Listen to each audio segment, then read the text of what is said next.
Hello students, let's start new topic, a new model of the atom, that is Bohr's model of the atom. So this is the third part of our lecture. In the previous lecture we have just talked about the Rutherford model of atom. Okay, in this lecture we will learn about the Niels Bohr model of atom. तो Niels Bohr ने ये model हमें दिया था, ठीक है, Rutherford के बाद, ठीक है, क्योंकि रदरफोर्ड में कुछ ड्रॉबैक्स थे, वो ड्रॉबैक्स भी हम डिस्कस करेंगे और नील बोर मॉडल के बारे में भी पढ़ेंगे. ओके, और ये class 9th chapter 4 structure of atom का टॉपिक है, ये थर्ड पार्ट है वीडियो का. So let's start Bohr's model of atom. So in Bohr's model of atom, तो इसको पढ़ने से पहले हम क्या पढ़ेंगे, ड्रॉबैक ऑफ रदरफोर्ड मॉडल, क्योंकि ये हमने डिस्कस नहीं किए थे. तो ड्रॉबैक आए तभी तो हमने न्यू मॉडल आया हमारे पास, है ना. मतलब जो बोर्ड मॉडल था, वो जो मॉडल पहले वाला था रदरफोर्ड मॉडल था, उसमें कुछ ड्रॉबैक्स थे जिसके कारण हमने उस मॉडल को क्या किया, रिजेक्ट किया और इस मॉडल को एक्सेप्ट किया. इस मॉडल को क्या किया, हमने एक्सेप्ट किया. क्यों किया वो हम डिस्कस करेंगे. तो पहले हम डिस्कस करते हैं what is the drawback of Rutherford model. क्या ड्रॉबैक थे, ठीक है, ये क्वेश्चन आते हैं आपको एनसीईआरटी में. Okay, first, he couldn't explain the stability of an atom. वो एटम की स्टेबिलिटी को नहीं बता सका, ठीक है. हमें वैसे तो पता है कि एटम स्टेबल होता है, पर उसने इसका कुछ भी जिक्र नहीं किया था, ठीक है. तो फर्स्ट पॉइंट यही है कि could not explain the stability of an atom, कि एटम स्टेबल है कि नहीं है, ये उसने कुछ नहीं बताया था. Okay, second thing is could not explain the arrangement of the electrons in extra nuclear part. हमें बताया गया था, रदरफोर्ड ने बताया था कि एटम के दो पार्ट्स होते हैं, एक न्यूक्लियर पार्ट होता है, एक एक्स्ट्रा न्यूक्लियर पार्ट होता है जो न्यूक्लियस से बाहर होता है, ठीक है. अब बाहर में क्या होते हैं, एटम इलेक्ट्रॉन्स होते हैं, ठीक है. रदरफोर्ड ने ये तो बता दिया कि इलेक्ट्रॉन्स हैं वो रिवॉल्व कर रहे हैं अराउंड द न्यूक्लियस. वो कैसे रिवॉल्व कर रहे हैं, कैसी उसकी अरेंजमेंट है, वो उसने बिल्कुल भी नहीं बताया, ठीक है. तो उसने ये भी बोला था, अब इसको मैं बताता हूँ. स्टेबिलिटी में उसने बोला था कि इलेक्ट्रॉन क्या कर रहा है, रिवॉल्व कर रहा है अराउंड द न्यूक्लियस, ठीक है. अकॉर्डिंग टू मैक्सवेल थ्योरी ये बताती है अगर इलेक्ट्रॉन सर्कुलर पाथ में रिवॉल्व कर रहा है ना, तो वो क्या करेगा, एस्लेट होगा, एस्लेट करेगा, ठीक है. तो इलेक्ट्रॉन क्या करेगा, एस्लेट करेगा, और जब वो एस्लेट करता है तो दे विल रेडिएट एनर्जी. तो जैसे जैसे उसकी एनर्जी लो होती जाएगी तो वो क्या करेगा, ऐसे वापस किस पे ऊपर आएगा, फॉल करेगा. वो एट द एंड वो न्यूक्लियस पे फॉल करेगा, क्योंकि कोई चीज़ है एसिडेट करेगी, ठीक है, बट तो वो रेडिएट एनर्जी करेगी, जिसके कारण वो क्या करेगी, एक टाइम ऐसा आएगा कि वो किसके ऊपर फॉल करेगा, न्यूक्लियस के ऊपर फॉल करेगा. तो न्यूक्लियस ख़त्म हो जाएगा, एटम ही ख़त्म हो जाएगा, एग्जिस्ट ही नहीं करेगा फिर, ठीक है. अगर एटम एग्जिस्ट नहीं करेगा तो मैटर भी एग्जिस्ट नहीं करेगा, तो ऐसा तो पॉसिबल नहीं है. तो ये उसका फर्स्ट पॉइंट था, ये स्टेबिलिटी वाला. सेकंड पॉइंट यही था कि वो उसकी इलेक्ट्रॉन की अरेंजमेंट बता नहीं सका. तो ये इसके ड्रॉबैक थे, ठीक है. फिर उसके बाद क्या आया, उसके बाद बोह्रस ने अपना मॉडल दिया, that is the Bohr model of atom. तो इसमें इसने ये सारे ड्रॉबैक्स को ख़त्म किया. अब वो कैसे ख़त्म किया, उसने अपना मॉडल दिया.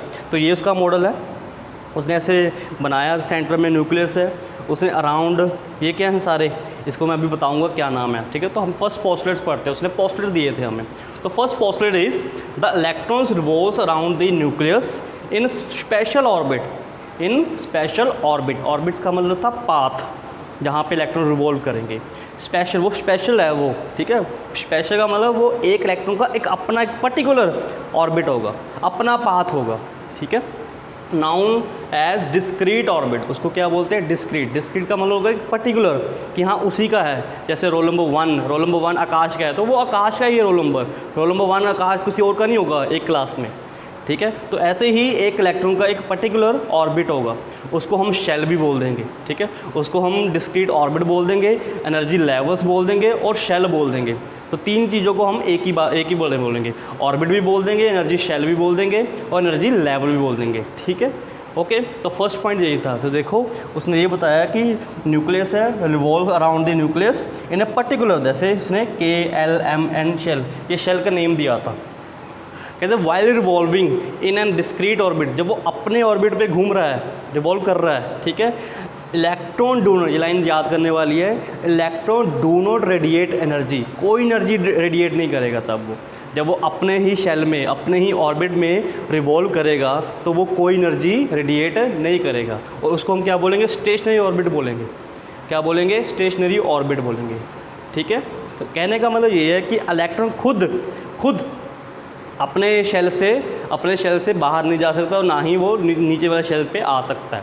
ठीक है, जब तक उसको कोई एक्स्ट्रा एनर्जी ना दी जाए, ठीक है, जब ली जाए। तो यही इसका मतलब है कि वो इलेक्ट्रॉन अपने ही शेल पे, अपने ही डिस्क्रीट ऑर्बिट में ही घूमता है। ठीक है।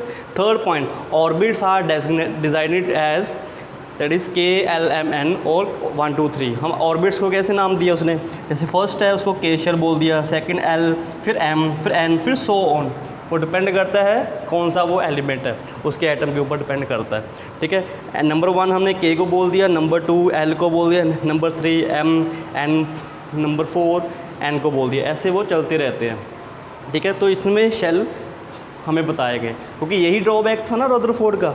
रदरफोर्ड ने हमें ये नहीं बताया arrangement of electron, but Bohr ने हमें उसकी अरेंजमेंट बता दी कि वो एक प्रॉपर शेल में घूम रहे हैं, एक स्पेशल शेल में घूम रहे हैं। उसको क्या बोलते हैं, डिस्क्रीट ऑर्बिट्स बोलते हैं, या एनर्जी लेवल्स बोलते हैं। ठीक है, या शेल बोलते हैं। उसने शेल यूज़ किया था वर्ड। ठीक है। द फोर्थ पॉइंट इज, अब इसका ऑर्डर क्या है, ऑर्डर ऑफ एनर्जी।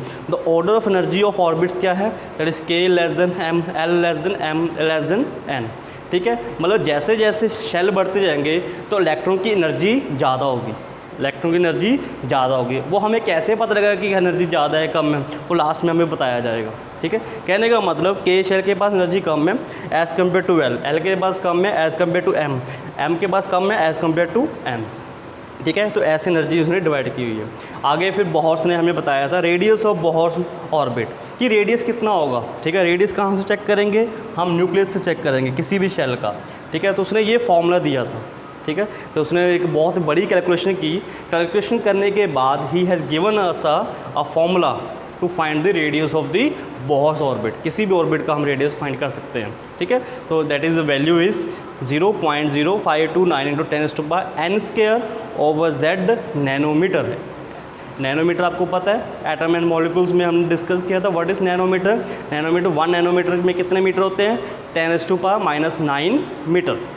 10⁻⁹ मीटर वो हमने पढ़ा हुआ था। ठीक है। तो यहाँ पे N और Z क्या है, N एंड Z क्या है, ये हमने देखना है कि N एंड Z क्या है। N यहाँ पे क्या है, N यहाँ पे N को हम रिप्रेजेंट करेंगे, N is number of orbit, number of orbit. N क्या है, नंबर ऑफ ऑर्बिट है। ठीक है। और हम Z को क्या करेंगे, Z इज़ एटॉमिक नंबर। अब एटॉमिक नंबर क्या है वो हम नेक्स्ट वीडियोस में पढ़ेंगे, नेक्स्ट टॉपिक में पढ़ेंगे। तो Z यहाँ पे क्या है, एटॉमिक नंबर है। N क्या है, नंबर ऑफ शेल, कौन सा शेल है, जैसे यहाँ पे 1 फर्स्ट शेल है, सेकंड शेल है, थर्ड शेल है, वो वैल्यू निकालते हैं।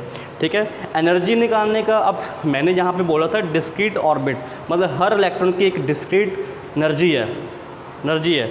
तो ऐसे हम एनर्जी फाइंड कर लेंगे, that is 2.18 × 10⁻18 Z² over N² in joule. हमें पता है एनर्जी को हम जाउल में मेज़र करते हैं, तो ये फॉर्मूला है जिससे हम एनर्जी को मेज़र कर सकते हैं। मतलब हर शेल की एक पर्टिकुलर एनर्जी है, हर शेल की एक पर्टिकुलर एनर्जी है। ठीक है। वो सबसे ज़्यादा किसमें है, अगर आउट ऑफ चारों में से पूछे सबसे एनर्जी किसके पास है, दैट इज़ N शेल के पास है, उससे कम M, उससे कम L, उससे कम K शेल।